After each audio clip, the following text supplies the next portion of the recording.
마태복음 16장 13절부터 20절까지 같이 보도록 하겠습니다. 13절 말씀 제가 한 절 읽고 여러분이 교독을 해서 20절까지 해보겠습니다. 예수께서 빌립보 가이사랴 지방에 이르러 제자들에게 물어 이르시되 사람들이 인자를 누구라 하느냐.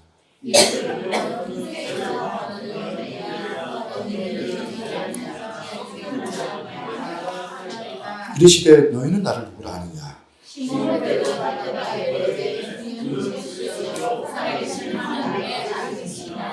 예수께서 대답하여 이르시되 바요나 시몬아 내가 복이 있도다. 이를 내게 알게 한 이는 혈육이 아니요 하늘에 계신 아버지시니라.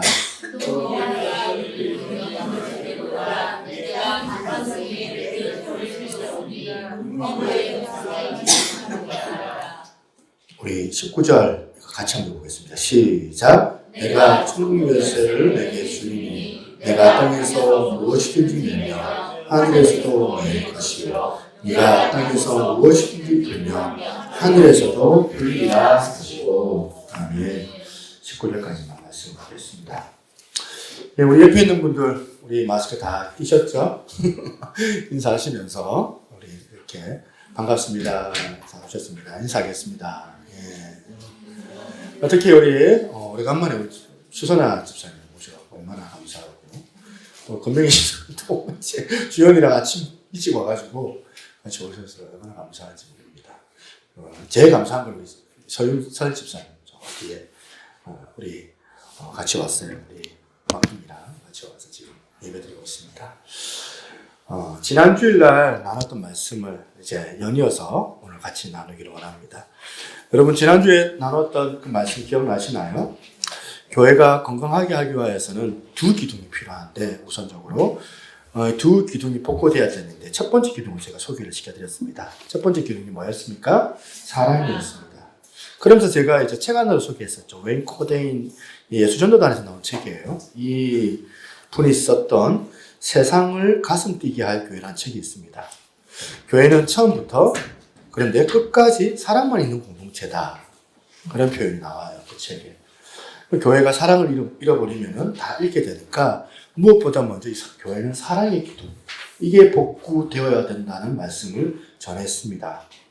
그리고 오늘은 더불어서 그 다음 기둥이죠. 이 사랑과 더불어서 교회가 해야 될 두 번째 기둥을 좀 나누려고 합니다. 그 기둥이 뭐냐면 영성의 기둥이에요. 이 영성의 기둥은 그야말로 교회라면 반드시 필요한 부분입니다. 사랑의 기둥도 이 영성의 기둥 가운데서 이런 영성 가운데서 복구가 되는 것이라고 생각하거든요. 그래, 교회는 그래 사랑이 있어야지. 누가 다 할 거 없이 다 동의하는 부분이잖아요. 누가 할 거 없이 공동체가 건강하려면은 이 사랑의 필요성을 다 동의를 해요. 그런데 이 사랑이 있어야 된다고 다 동의는 하지만 문제가 뭐냐면 그 사랑이 내 안에 없다는 거잖아요. 내 안에 그런 사랑의 역사가 없기 때문에 문제가 아닙니까? 그래서 교회가 건강하려면은 사랑이 있어야 되는데 사랑이 있어야 하고 이 사랑이 회복되려면은 우리 힘으로 할 수 있는 것이 아니더라. 위로부터 오는 이런 영적인 공급이 교회 가운데 날마다 공급이 되어야만이 사랑의 역사가 일어나는 것이라는 겁니다. 그러니까 여러분 사랑이라는 것은 이거 영적인 부분이기 때문에 하나님께 속한 거예요. 우리 게 아니기 때문에. 지난주 제가 이 세상을 가슴 뛰게 하는 교회라는 이 책 제목이 크게 돼 있고 그 옆에 이제 부제로 작은 글씨로 뭐라고 되어져 있냐면 하나님과 사람 모두에게 사랑받는 교회의 12가지 특성 이래가지고 부제가 딱 있더라고요. 그러면서 이제 그 책을 쭉 넘어가 보면 챕터들이 쭉 있는데 12가지 챕터예요. 이 특징이 뭐냐? 매 챕터마다 그걸 그 12가지를 설명해 놓는 그런 어떤 책의 구조인데 맨 처음에 나오는 그 1번 특징 1번이 뭐냐면 제목이 이렇습니다. 하나님의 임재의 굶주린 교회라는 겁니다. 맨 처음 특징이 뭐라고요? 하나님의 임재의 굶주린 교회. 이거는 그야말로 이분은 이제 이 목사님은 이 부분을 잘 이해를 하고 계시는 것 같아요. 정말 이 부분이 의미 있다 생각하거든요. 첫 번째가 없으면 두 번째는 아무 의미가 없어요. 12가지가 있는데 이 11가지가 뭐냐면 감사가 일상인 교회, 가족처럼 끈끈한 교회, 실수마저 용서하는 교회, 나보다 남을 생각하는 교회. 와, 그야말로 주옥 같은 이 아름다운 이런 덕목들이 쭉쭉쭉 열거가 되어져 있지만 첫 번째 이 항목, 이거 빠지면은 그 다음에 나오는 11가지 이 덕목이 다 있어도 그 교회는 그냥 병든 교회일 뿐이다. 이런 겁니다. 그러니까 하나님을 우리가 갈망하는 그 마음, 하나님의 그 임재에 대한 그 목마름이 있어야 되는데 이 목마름이 없다면 첫 번째 우리 안에 이게 없고 병들어 있다면 나머지 것들이 교회 안에 뭐 무궁히 많이 있는 데 무슨 의미가 있겠습니까? 첫 번째 특징을 교회가 가지고 있어야지만이 건강한 교회니까. 뭐라고요? 교회가 하나님의 거룩한 임재에 굶주려 있는 거예요. 목말라.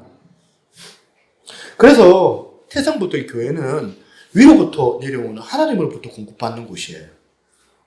뭐 잘나서 똑똑한 사람들이 모여가지고 뭐 자기들의 뭐 선량함을 이렇게 가시하는 곳이 그게 교회가 아니고 날마다 우리가 하나님의 그 은혜를 사모하고 하나님의 임재를 갈망하는 공동체가 교회가 되는 줄로 믿습니다. 그래서 여러분 예배 가운데 저나 여러분들이 이런 마음이 필요해요. 하나님의 거룩한 임재를 사모하고 갈망하는 마음. 그런 사모하는 마음들이 여러분들 가운데 있기를 바랍니다.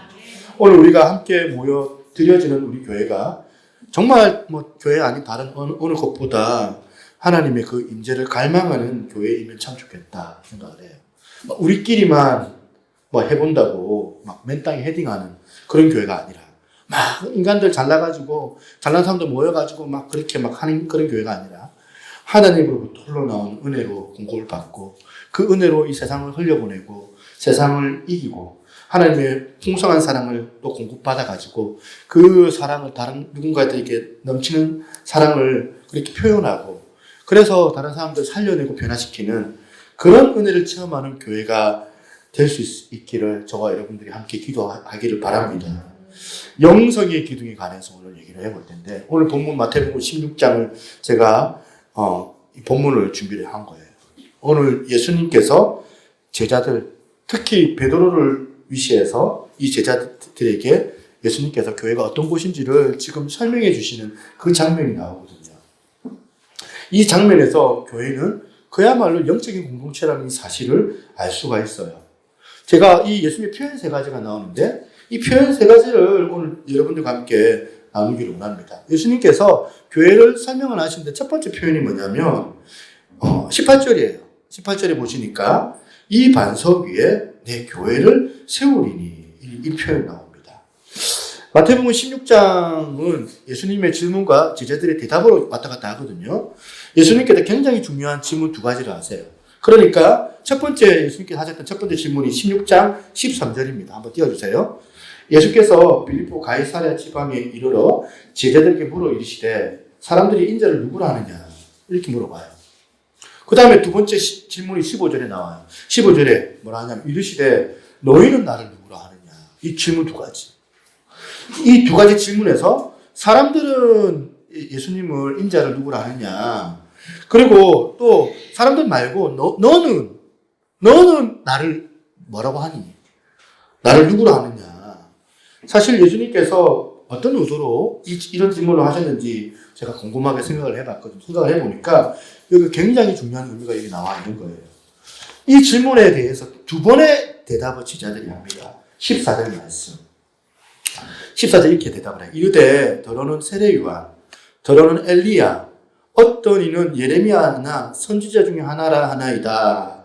첫 번째 질문의 대답이었어요. 그런데 2번째 질문의 대답을 어떻게 합니까? 16절에 이거 같이 한번 읽어볼까요? 같이 있습니다. 시작. 주는 그리스도시요 살아계신 하나님의 아들이니이다. 지금 이 세상 사람들과 이 제자들의 이 고백에서 차이가 나요. 세상 사람들은 예수님을 뭐라 하냐면 랍비, 선생님, 선지자, 좀 능력 있는 선지자 뭐 이 정도로 보는데 제자들은 뭐라고 고백을 합니까? 주는 그리스도시요 하나님의 아들이십니다. 이런 고백을 하는 거예요. 이 차이예요. 교회와 세상에 예수님을 바라보는 그 관점의 차이가 있는데 결정적으로 다른 차이가 바로 여기에서 발견할 수 있습니다. 그러니까 교회가 아무리 세상에서 막 보면 칭찬한다고 복지재단 운영하고 또 구제사역도 너무 많이 하고 사회사업을 벌여가지고 얼마나 많은 그런 업적을 성과를 많이 만든다고 하더라도 그게 교회냐? 그게 교회가 아니라는 거예요. 교회는 어떤 곳이에요? 교회가 정말 교회다운 교회가 되려면은 이 고백의 차이가 있다는 거예요. 무슨 고백입니까? 세상 사람들은 4대 성인 중에 한 사람 정도로 예수님을 생각을 하지만 우리는 어떤 고백이에요? 아니야. 우리 주님은 하나님이시야. 주님께서는 그리스도시고 구원자이신 거야. 주님은 내 인생의 주인이시야. 이런 고백을 하는 사람들이 모여있는 공동체가 바로 교회인 줄로 믿습니다. 그러니까 교회가 어떤 행위를 하느냐에 그게 교회라고 결정하는 것이 아니라 교회에 모여있는 성도들의 그 인생의 그 무게중심이 어디에 무게를 두고 있느냐에 따라서 그 모인 공동체가 교회냐 교회가 아니냐로 구분이 되는 겁니다. 예수님도 이 베드로의 신앙 고백을 받으시고 바로 18절에 이렇게 말씀하시는 겁니다. 또 내가 너에게 이르노니 너는 베드로라. 베드로는 무슨 뜻이에요? 반석의 뜻인데 내가 이 반석 위에 내 교회를 세우리니 음부의 권세가 이기지 못하리라. 이 고백을 얘기하는 거예요. 한때 여러분 뭐 아시는 분일 수도 있어요. MBC 뉴스데스크 앵커였던 제가 어린 시절 때 봤던 앵커예요. 이 조성민 목사님. 한 번쯤은 얼굴을 보면 아, 저 사람 여러분들이 알 텐데 이분이 목사님이 된 거예요. 이분이 원래는 이제 목사님이 되기 전에는 독실한 모태 불교 신자였습니다. 그런데 이분이 결혼을 하는데 그 부인이 독실한 크리스찬 그 자매랑 이제 결혼을 하는데 결혼하기 전에 약속을 했다는 거예요. 어떤 약속을 했냐면 이제 결혼하면 교회를 나가 세례를 받고 교회 갈게. 이분이 약속을 하고 결혼에 이제 꼬리를 한 거예요. 그런데 결혼 전과 결혼 후 화장실 가는 것과 나오는 게 좀 다르죠? 결혼 후에 어때요? 이분이 약속을 지켰을까요? 바쁘다는 핑계로 약속을 안 지킨 거예요. 오히려 아내조차도 교회에 못 가게 한 겁니다. 그러다가 이분이 이제 미국의 특파원으로 이제 발령을 받아서 갔는데 그 주말마다 거기서 이제 골프를 배운 거예요. 골프를 배우니까 이제 주말마다 이제 골프를 치러 나가야 되는데 집에 아내가 그냥 뭐 외국이니까 나가지도 못하고 집에 하루 종일 앉아 있는 거 보면서 미안한 마음이 들어가지고 그래 자기가 이제 골프를 치러 나가야 되니까 아내한테 그러면 여보 교회라도 나가 일요일 날 교회 출석을 이제 권한 거예요. 미국에서. 그래가지고 이 아내가 그때부터 교회를 다니기 시작을 했는데 이게 이제 비밀을 제공한 거죠. 이게 이제 그분에게 학원이 된 겁니다. 그래가지고 한국에 다시 돌아와서 복직을 했는데 한국에서는 이제 주말 앵커니까 골프를 치러 갈 수가 없는 거예요. 주말에 골프를 치면 안 되니까 아내도 이제 교회 가면 안 되는 거잖아요.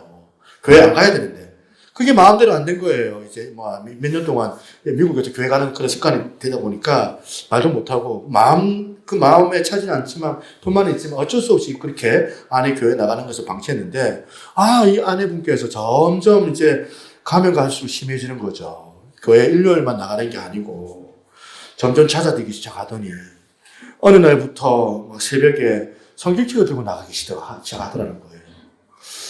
그러니까 자기가 알기로는 자기 아내는 저혈압이 좀 있어가지고 새벽에 일어나지도 못하는데 그 꼭두 새벽에 일어나가지고 매일같이 이렇게 나가니까 자꾸 의심이 들어가지고 이제 이분이 의심이 들어가지고 이상한 생각이 들더라고요. 새벽에 도대체 뭐하러 나가지? 그래가지고 한 번은 내가 교회 한번 따라 나가봐야 되겠다. 그래가지고 교회 가는 아내를 따라서 교회를 가봤더니 현장을 보고 놀래 자빠진 거예요. 새벽에 나가서 너무 충격을 받고 야 진짜 가관이다 이 생각이 들었다는 거예요. 사람들이 막 제정신이 아닌 것 같고 불 다 끄고 막 소리를 지르고 막 또 이상한 소리를 막 하는 거예요. 그게 뭐 방언기도였겠죠. 방언기도 하는 모습을 이분이 처음 본 거예요. 그래가지고 여러분 뭐 우리야 방언으로 기도하는 거 이거는 방언기도야말로 우리가 사모하는 그런 은사가 되지만은 안 믿는 사람 입장에서 막 보면 그렇게 방언기도 막 소리 들으면 얼마나 무섭습니까? 이분이 막 새벽에 따라 나가 봤는데 막 이상한 소리가 막 나오고 막 너무 생소하고 너무 낯선 현장 가운데서 아, 자기 아내가 이런 교회를 나간단 말이야?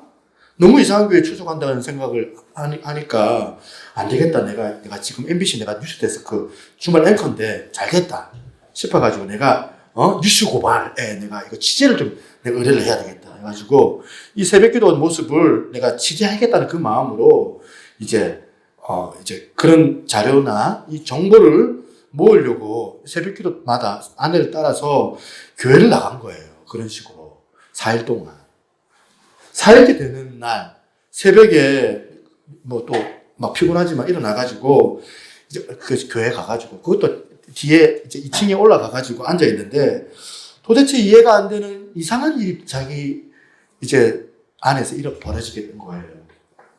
여러분 기자 출신 아시죠? 민한 기자. 기자 정신이 뭐냐면 너무 냉철하고 객관적이고 날카롭잖아요.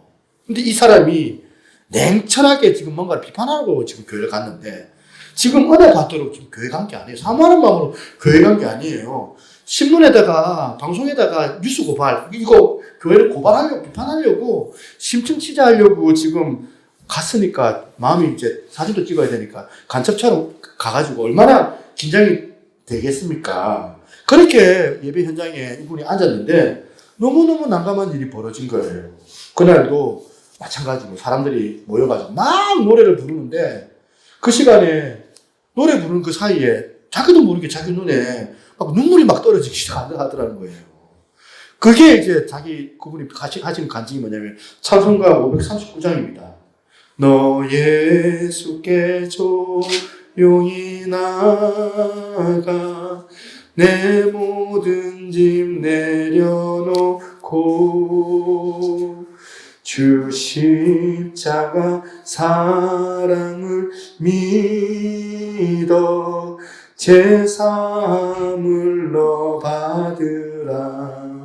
뭐 노래 멜로디는 뭔 소리인지도 모르겠고 그냥 가사만 그냥 멀뚱멀뚱 쳐다보고 있는데 뭔가 자기도 의도하지도 않았는데도 그렇다고 해서 뭐 자기 사모하는 마음으로 교회 온 것도 아니고 갈망하지도 않는데 자기 의지와는 상관이 없이 갑자기 눈에서 눈물이 떨어지기 시작하더라는 겁니다. 이분이 속으로 생각한 거예요. 왜 자꾸 눈물이 나왔지? 내가 왜 이럴까? 참아야지. 참으려고 하는데 막 한 번 쏟아진 그 눈물을 주체를 못하고 막 본물 터지듯이 눈물을 막 쏟아지며 펑펑 울었다는 거예요. 여러분 한번 생각을 해보세요. 이게 가능할까요? 내가 내 육신의 주인인데 내 감정을 내가 컨트롤 해야 되는데 저도 이런 일이 사실 있어요. 제가 예전에 한번 소개했던 기억이 나요. 제가 전도사 시절 때 안락동의 안디옥 교회를 제가 찬양 사역자로 제가 섬겼던 적이 있습니다. 한 번은 이제 방학 때마다 제가 올레이션스 경배 찬양 학교라고 있어요. 그 하스테반 선교사 하용규 목사님 그 동생인데 그분이 이제 인도하시는 그 학교에 제가 너무 많은 은혜를 받아가지고 매번 사모하는 마음으로 제가 경배와 찬양 학교에 가가지고 이렇게 한 3박 4일 4박 5일 정도 돼요. 거기에서 제가 은혜를 많이 받고 이제 금요일날 이제 내려와서 바로 제가 이제 금요 철야를 간 거예요. 금요 철야를 제가 찬양 인도를 제가 해야 되니까.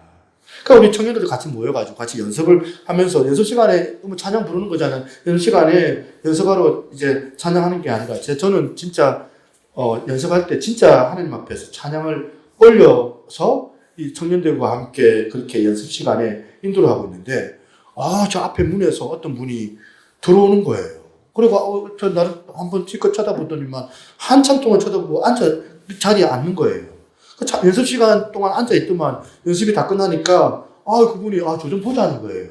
그래서 제가 왜 그러시냐고 물어보니까 사실 자기가 이런 얘기를 하는 거예요.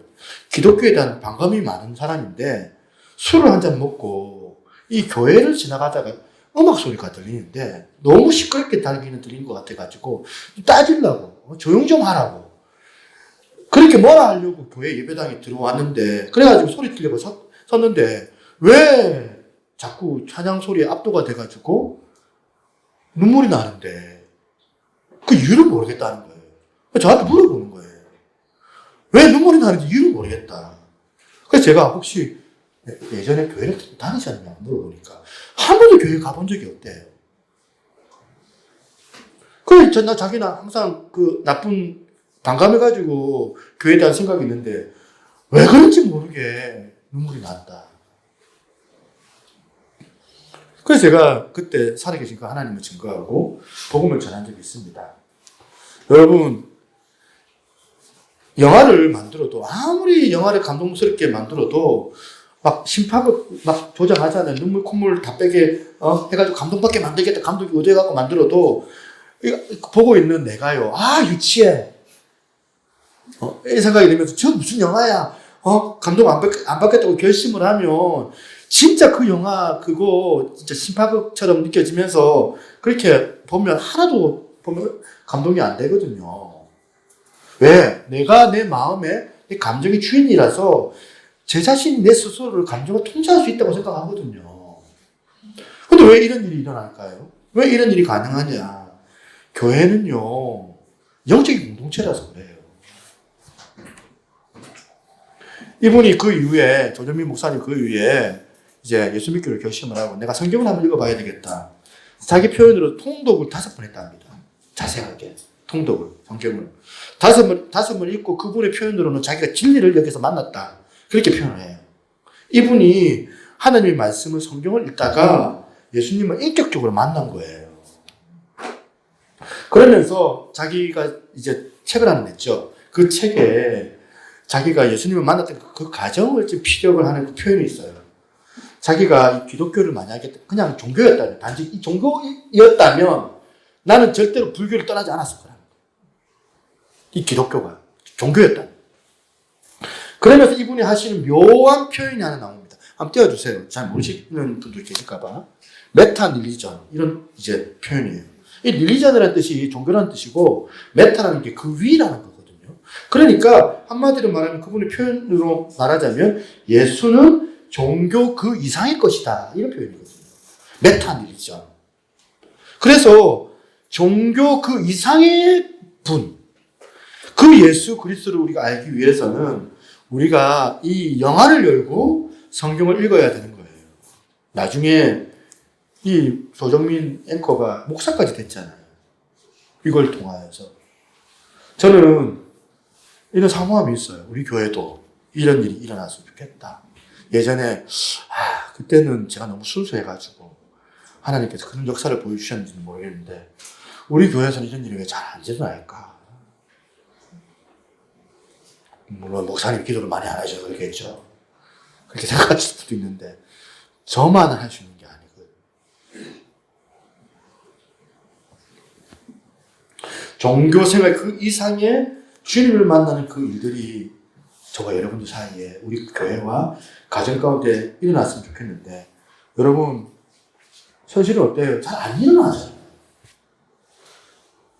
왜 교회 안에서 이런 놀라운 일들이 더 많이 일어나지 않을까? 대물로 보는 거예요, 물음을. 저는 이 메타 릴리전, 즉 예수는 종교 그 이상이다라는 것을 보여주는 공동체가 교회인데 이 기능이 우리 교회뿐만이 아니겠죠. 많은 교회들이 작동하지를 않아요. 여러분 뭐가 문제냐? 어떻게 하면 이 교회가 이 영성의 이 기둥을 회복할 수가 있을까? 반석 위에 교회가 세워졌다고 하는데 그 반석이 회복하려면은 앞서 1번에 반드시 우리 안에 주님을 향한 고백이 있어야 되거든요. 오늘 베드로가 했던 이 놀라운 이 고백. 저는 베드로가 이때는 뭔가 아무것도 모르고 그냥 홀린 듯이 아마 고백을 했다고 저는 생각해요. 베드로가 주는 그리스도시요 살아계신 하나님의 아들이라고 하는 고백이 세상 사람들이 하는 고백하고 다른 거예요. 주님이 내 인생의 구원자이십니다. 이 신앙 고백이 영성의 회복의 첫걸음이라는 거예요. 오늘 다시 저와 여러분들에게 고백돼야 될 표현이 뭡니까? 예수님은 나의 구원자이십니다. 그리스도 예수는 나의 주님이십니다. 우리 안에 이런 종교 그 이상의 주님을 향한 사랑의 고백이 회복되기를 소망합니다. 그때에 우리 교회의 기능이 회복이 되고 예배 가운데 하나님의 거룩한 임재가 임하여질 줄로 믿습니다. 그런가 하면 두 번째, 이 교회가 영적인 공동체임을 보여주는 예수님의 두 번째 표현이 17절에 나옵니다. 17절에 뭐라고 되어 있습니까? 이를 내게 알게 한 이는 혈육이 아니요 하늘에 계신 내 아버지니라. 이 표현이에요. 저는 이 예수님의 말씀 속에서 하나님의 그 주권, 하나님의 그 주도하심, 이런 신학적인 표현이 그런 의미가 떠올랐습니다. 오늘 이 교회라는 이 단어가 헬라어로 처음 나오는 이런 시점이거든요. 헬라어로는 에클레시아라는 단어예요. 교회가. 이 교회는 방금 네가 고백한 그 신비로운 이 고백으로 하게 되는데, 주는 그리스도시요 살아계신 하나님 아들이라고 하는 고백하는 공동체가 교회라면 더 중요한 게 있다. 더 중요한 것은 그 고백이, 네가 하는 그 고백이 네가 한 게 아니고 네 혈육이, 네 인간적인 지식에서 나오는 그런 고백이 아니라 하나님께서 주신 것이다. 그걸 인정하는 거예요. 교회는 처음부터예요. 처음부터 하나님의 그 주도하신 가운데, 하나님의 그 주권 사상 가운데서 비롯되는 거예요. 기독교 역사적으로 교회는 전통적으로 그렇게 정의를 내릴 때 어떻게 내리냐면, 교회는 부름받은 하나님의 백성들의 모이는 공동체라는 거예요. 이 전제가 뭐냐면 아까 똑같은 얘기예요. 하나님의 주권, 하나님의 주도하심, 이게 전제예요. 이걸 인정하는 공동체가 교회라는 거예요. 그러니까 어느 인간 목사가 뭐 잘나가지고 리더십이 뛰어나서 똑똑해서 목회를 너무너무 잘해가지고 지혜가 뛰어나서 성경에서 막 다른 목사님들은 못 찾는 기가 막힌 그런 말씀을 찾아내가지고 내가 이걸 발견했다, 내가 이런 하나님을 발견했다고 주장을 만약에 목사님이 하게 된다면 그 목사님은 하나님을 잘못 알고 있는 거거든요. 하나님께서 주도하지 않으면은 영적인 일들을 우리가 할 수 없는 거고, 하나님께서 주도하지 않으면은 우리가 이 영적인 사역들을 할 수 없다고 인정해야 되는 거예요. 교회는 이렇게 하나님의 그 주도하심을 우리가 늘 염두에 둬야 돼요. 사람 하는 게 아니고, 사람 잘해서 하는 게 아니라 하나님이 주도하시는 곳이 바로 교회라는 사실. 그래서 교회 안에 우리가 너무 보면 사람 눈치만 보고 있고 하나님이 잘 안 보이는 경우가 많이 있어요. 우리는 늘 교회 안에서 사람도 중요하죠. 사람이 얼마나 중요해요. 작은 교회에서. 한 사람이 얼마나 중요해요. 그러나 우리의 인식은 뭐예요? 사람보다 더 중요한 것은 하나님을 더 중요하게 여기는 거예요. 이걸 방치하면 어느 날 이게 교회에 왜곡된 어떤 마음이 들어와요. 인간 목사가 더 중요해요. 뭐 담임 목사, 뭐 우리 교회에서 제가 막 그렇게 막 그러면 안 된다고 하니까 여러분들이야 뭐 보면 그렇게 인식하지만 제가 간간히 느끼는 건 뭐냐면 인간 그 담임 목사 그 주도 여기에 다 교회가 좌지우지 되거든요. 리더십이라고 하지만 하나님의 중심의 어떤 리더십이 아니라 인간 중심의 그 목사 개인의 어떤 그런 주도로 인하여서 좌지우지 되는 경우가 너무너무 많이 있거든요. 또 그걸 맞다고 다들 생각하고 있거든요. 그게 아니다는 거예요. 하나님만 교회에서 중요한데요. 출발이 하나님의 그 주도하심으로 인하여 진행되는 거고, 하나님의 그 주권을 가지고 운행되는 곳이 바로 교회이기 때문에 그런 거예요. 그렇다면 세 번째 표현이 나와요. 교회가 영적 공동체임을 보여준 예수님의 표현이 18절 하반부에 나옵니다. 뭡니까? 음부의 권세가 이기지 못하리라. 이게 주님께서 우리에게 주시는 교회의 능력이라는 거예요. 음부의 권세. 능력이 어느 정도냐면 음부의 권세를 이기는 능력을 교회가 가지고 있더라.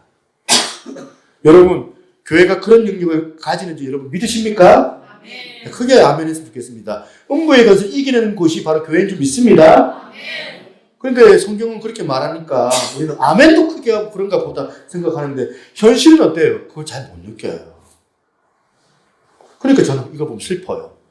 사단의 역사가 막 보면 사단들이 막 벌벌 떨면서 뭐 어쩔 줄은 몰라가지고 하는 게 그게 교회의 그런 이미지가 돼야 되는데 이게 교회에서 잘 안 나타나요.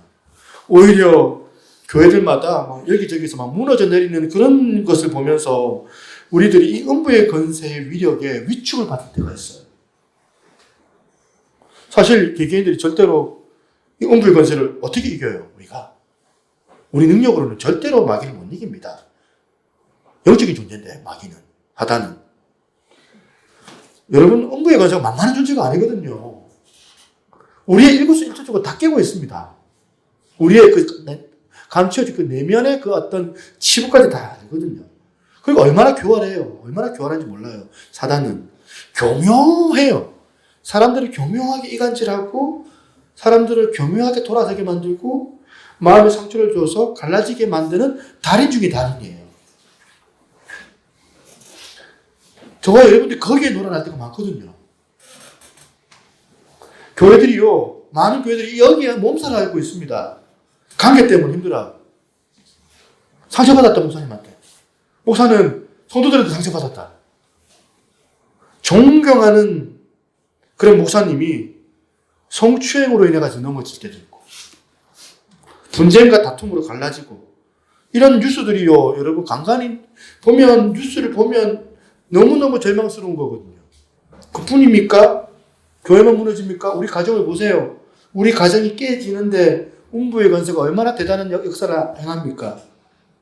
달인 중에 달인이에요. 성경에는 이 음부의 권세를 이기는 교회라고 하는데 현실은 이런 걸 보면 우리는 어떻게 해야 됩니까? 자꾸 넘어지는데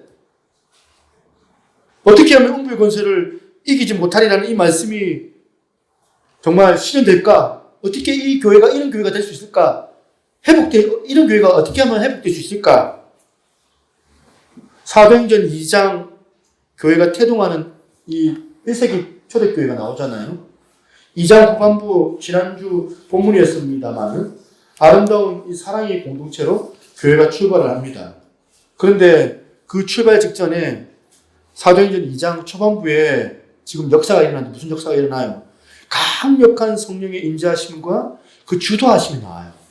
2장 2절 3절 같이 한번 읽어보겠습니다. 시작. 호련히 하늘로부터 급하고 강한 바람 같은 소리가 있어 그들이 앉은 온 집에 가득하며 마치 불의 혀처럼 갈라지는 것들이 그들에게 보여 각 사람 위에 하나씩 임하 있더니 처음부터 하나님의 강한 성령님의 영향력과 그분의 그 일하심으로 말미암아 1세기 초대교회가 태어난 거거든요. 이 강력한 어떤 카리스마가 넘치는 종교 지도자에 의해서 시작된 게 아니더라.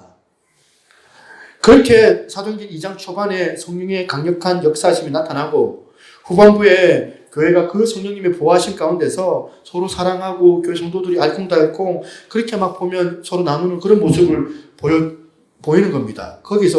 여기서까지 우리가 여기서 끝나는 게 아니라 사도행전 3장을 넘어가는 거예요.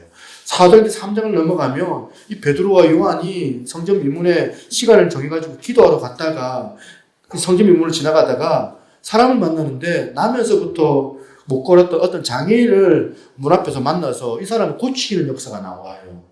그런 과정이 사도행전 3장 6절에 이렇게 선포가 이렇게 나옵니다. 6절, 7절 같이 한번 읽겠습니다. 시작. 베드로가 이르되 은과 금은 내게 없거니와 내게 있는 이것을 내게 주노니 나사렛 예수 그리스도 이름으로 일어나 걸으라 하고 오른손을 잡아 일으키니 발과 발목이 곧 힘을 얻고. 여러분 성경 속에 이 내용이 기록된 의도가 뭘까요? 왜 교회 태동 가운데 강력한 성령의 역사가 2장에서 기록이 되고 3장을 넘어가서는 예수 그리스도의 그 이름으로 그 장애인이 고침을 받는 기적의 역사가 왜 기록이 됐을까? 그냥 우리끼리 2장에서 잘 먹고 잘 사는 게 교회의 모습 같아 보이지만 그게 교회의 본질이 아니에요. 그 모습이 좋아서 우리가 교회에서 사도행전 2장의 모습만 우리가 머물러 있으면 안 된다는 거예요. 그런데 사도행전 3장으로 넘어가서 예수 이름의 능력이 선포되는 거예요. 예수 이름의 능력을 우리가 경험을 하면서 예수 이름이 내 앞에 가로막혀져 있는 수많은 장애물들을 해결해낼 수 있는 그런 능력인 줄로 우리가 믿습니다. 내 힘과 능력이 아니고. 예수님께서 메타널리즘, 종교 그 이상의 분이시기 때문에 그냥 교회는, 기독교는 명상하고, 그냥 묵상하고, 말씀 좋다고 여기는 정도의 그런 종교가 아니에요. 그분의 그 이름이 선포될 때, 역사가 일어나고 많은 변화가 일어나기 때문에, 그 전에 그토록 내 안에 산적해 있었던 그 해결하지 못했던 그 문제들이 하나님의 그 능력으로 물리칠 수 있는지를 예수님의 능력으로, 이름으로 인하여서 우리가 맛보고 경험을 해야 됩니다. 그래서 예수 그리스도께서 종교 이상의 분임을 체험하는 은혜가 저와 여러분들 가운데 경험되기를 소망합니다. 교회가 회복되기를 원하면, 교회가 회복되려면은 음부의 권세를 이기는 예수 그리스도의 이름의 능력이 우리 안에서 회복되면 되는 거거든요. 역사 인물 가운데 예수님과 비교되는 인물 한 사람이 나와요. 알렉산더 대왕. 이 사람이요, 33살 때 암살을 당해요. 비슷하잖아요. 예수님도 33살까지 이 땅에 계셨고, 알렉산더도 33살에 죽었으니까. 이 알렉산더 대왕이 이 세계를 정복한 그런 왕으로 유명한 사람이잖아요. 이 알렉산더 대왕이 죽기 이전에 누군가가 이 사람한테 물었대요. 왕이요, 당신이 남긴 이 엄청난 제국을 그 다음 후계자 누가 차지합니까? 젊은 사람이니까. 아직 애도 없고. 그러니까 알렉산더가 뭐라 얘기했냐. 가장 강한 자가 차지할 것이다. 알렉산더 대왕이 했던 이 말 때문에 후계자들이 가장 강한 자가 되어져 가지고 엄청난 제국을 차지하려고 하는 이제 이거 역사적으로 유명한 전쟁이에요. 후계자들의 전쟁에 대해서 디아코노의 전쟁이 40년 동안 지속이 돼요. 힘의 전쟁. 패권을 차지하려고. 패권주의가 이 세상 역사 가운데 흘러가고 있는데, 우리 교회들은 이런 강한 자들이 살아남는 이런 세상의 논리 구조 가운데 우리들은 어떻게 해야 돼요? 여러분, 성경 하시는 분도 아실 거예요. 가인계열, 셋계열. 가인계열은 힘으로 다스리는 세계 역사를 주도해 나가는 그런 어떤 사람들이 흘러가는 계열이라고 한다면, 셋계열은 뭐예요? 예배 공동체예요. 하나님을 예배하는 셋계열. 근데 우리 교회들이요, 계속 세상 바라보면서 큰 거, 강한 거, 센 거, 돈 많은 거, 권력, 이런 거 추구하는 곳이 교회가 아니라 십자가의 길을 묵묵하게 걸어가는 곳이 교회거든요. 우리는 성경의 원리를 정말 바로 깨달아서 우리가 교회 안에 거한다면, 때리면 맞고, 쫓아내면 쫓겨나고, 묵묵하게 십자가의 길을 걸어가면서 살아갈 때 이 세상 사람들이 거기서 아는 거예요. 아, 교회가 사랑과 복음의 능력이 있는 곳이구나. 단지 교회가 물질적인 원리로 규모를 막 세우고 힘을 키우고 미친 듯이 막 보면 자기를 방해하는 사람들을 향하여서는 서슴없이 깎아내리고 짓밟고 그리고 때리고 싸우는 게, 그게 교회가 아니라, 교회는 어떤 곳이어야 돼요? 오늘 교회들이요, 이런 비참하고 초라한 모습들을 가지고 다 있거든요. 저는 알아요. 우리 교회 규모가 작으니까 올 때 주차장 있는가 없는가부터, 화장실 깨끗한가 안 깨끗한가부터, 사람들이 만나 안 만나부터 다 보면 이제 제공 오잖아요, 지금. 이게 다 뭡니까? 세상 논리 가운데 우리가 찌들려 있는 거거든요. 알렉산더 대왕의 후계자들이 추구했던 힘의 논리가 아니라 우리들의 논리는 뭐예요? 사랑과 용납하는 마음. 이런 마음들이 우리 교회 안에 필요하다는 거예요. 교회가 힘을 추구하게 되면 싸나워집니다. 끝장납니다. 여러분 상처 많이 받잖아요. 저도 부격자 생활하면서 이런저런 교회 경험하면서 많은 상처들이 있더라고요. 가만히 보니까 눌러요. 견제해요. 부서끼리. 다 하나님 교회인데 부서끼리 싸우더라고요. 그래서 중고등부하고 유초등부하고 부장끼리 싸우고, 중고등부 교육자하고 유초등부 교육자하고 싸우고, 말도 안 하고 사무실에서 뭔가 딱 이제 우리 편, 네 편 갈라져가지고 있고, 좀 잘하면 우쭐대고, 좀 못하면 좀 후죽으리 보면 힘 빠져하고, 그러면서 보면 남 말하는 것 갖다 막아야 되고 자기 말해야 되고 싸나워요. 힘이 생겨요. 왜 교회가 사나워지고 분노하냐면 이게 없어요. 영성을 잃어버려서 그래요. 오늘 다시 한번 주님을 향한 사랑의 고백으로 찬양하고 하나님의 그 주도하심을 사모하며 음부의 권세를 이기는 것을 맛보는 그런 영성의 기둥을 튼튼히 세우는 교회가 되기를 함께 기도하시기를 바랍니다. 어느 기자가 교회에 관한 것에 대한 그런 나누는 어떤 기사를 제가 본 게 기억이 납니다. 지금 이런 표현이에요. 지금 만신창이 상태에 한국 교회에 결여된 가치 가운데 중요한 것은 임재의식이라 생각한다. 뭐라고요? 임재의식.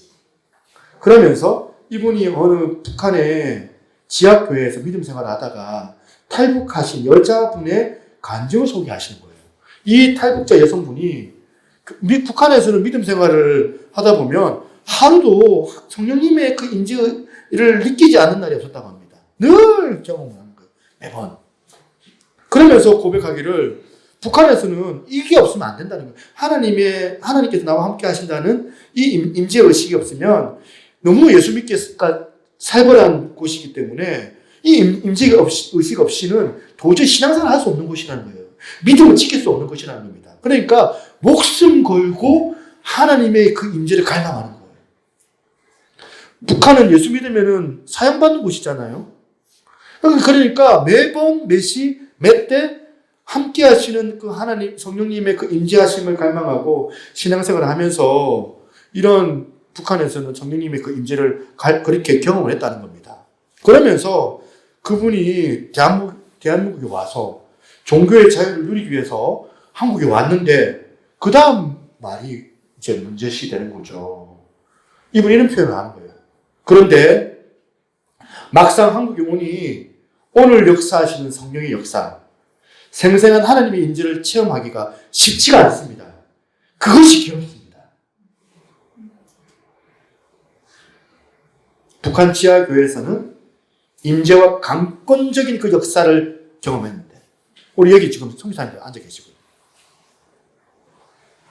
생명 걸고 선교하는 그 현장에서는 하나님의 역사가 일어난다는 소리 너무 많이 들어요. 병 고치는 역사가 일어나고 하나님의 그 기이한 그런 어떤 역사들이 정말 이상하다 싶을 정도로 일어나는데 한국에서는 잘 안 일어나거든요.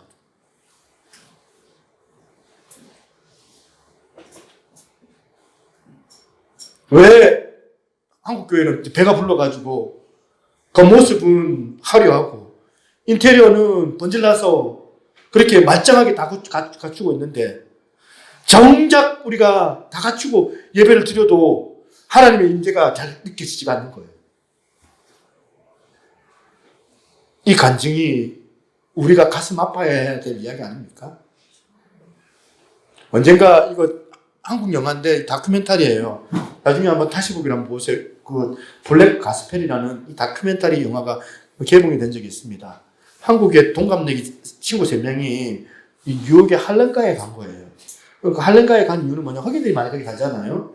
거기서 흑인의 그 음악이었던 블루스, 재즈, R&B 이런 흑인 음악의 그 뿌리가 된 이 블랙 가스펠이라고 하죠. 이 블랙 가스펠을 배우고 싶어가지고 그리고 또 이들과 함께 공연도 좀 해서 할렘 사람들하고 콘서트 모델을 하기 위해서 간 거예요.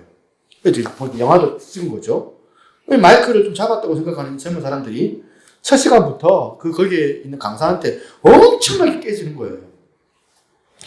이 강사 이름이 위다 하딩이라는 선생님인데 이 사람이 한 사람씩 막 보면 노래를 시킨 거예요. 이제 보면 래퍼도 있고 보면 그 음악 잘하는 그 보컬도 있었거든요.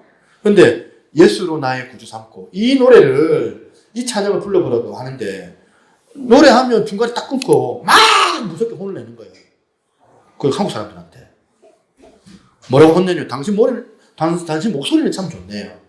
근데 그게 다예요. 목소리만 좋아요. 내 반주는 듣지도 않고 자기 노래에만 집중을 해. 반주자가 하나가 됐다고 당신 생각해요? 이런 식으로. 또 한 번은 한 자매를 불렀는데 이 자매가 막 지그시 눈을 감고 막 손을 막 이렇게 했나 봐요. 이렇게.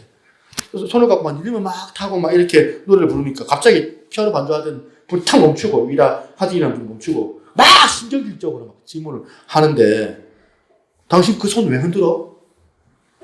그 손짓이 뭘 의미하는지 내가 좀 알아야 되겠어요. 왜 흔드세요, 이거?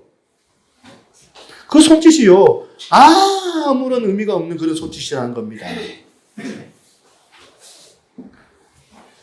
그들을 향한 하디 선생님이 지적하고 있는데 지금 한마디로 무슨 얘기냐면 겉멋만 들었다는 거예요. 겉멋만. 그 말에 충격을 이제 이 학생이 받고 이 영화에서 인터뷰 장면에서 위다 하디 이제 분이 이제 물은 거예요. 아니 왜 당신 도대체 이 학생들을 왜 혼냈습니까? 질문하니까 겉멋만 드는 이런 제자들을 가르치는 스승은 세상에 없다는 거예요. 겉멋 가르치는 이제 스승이 세상에 없다는 거예요. 그렇게 대답을 했다는 겁니다. 학생들 안에 있는 이걸 깨트려야지 그 다음 수업을 진행할 수 있으니까 겉멋을 끼고 싶어요. 그래서 이 한국 학생들이 너무 당하고 놀래가지고 자신의 문제점을 찾고 고치기 위해서 그렇게 노력을 합니다. 포인트는 노래만 겉멋만 가지면 안 된다. 이분이 이렇게 얘기를 했답니다. 여러분이 노래는 참 잘해요. 사실 테크닉은 완벽해요. 그런데 그게 잘못이에요. 기교를 부린다고 노래가 좋아지는 게 아니라 잔기술로는 사람을 감동시킬 수가 없어요. 며칠이 지나서 다시 하딩 선생님 열심히 연습을 했겠죠. 얼마나 그 앞에서 어메이징 그레이스, 나 같은 죄인 살리시 이 찬양을 그렇게 학생들한테 부르겠는데 이번에는 태도가 달라진 거예요. 태도가 달라지면서 영감 있는 그런 노래를 하기 시작했다는 거예요. 하나님의 임재를 갈망하는 교회, 하나님의 임재에 굶주려 하는 교회, 이런 카피를 묵상하면서 이 영화에서 위다 하딩의 가르침을 따르는 학생들처럼 우리들도 하나님의 그 인도하심에 이렇게 반응을 하며 갈망하는 교회가 되어야 되겠다는 겁니다. 로마서 8장 26절 이건 없나요?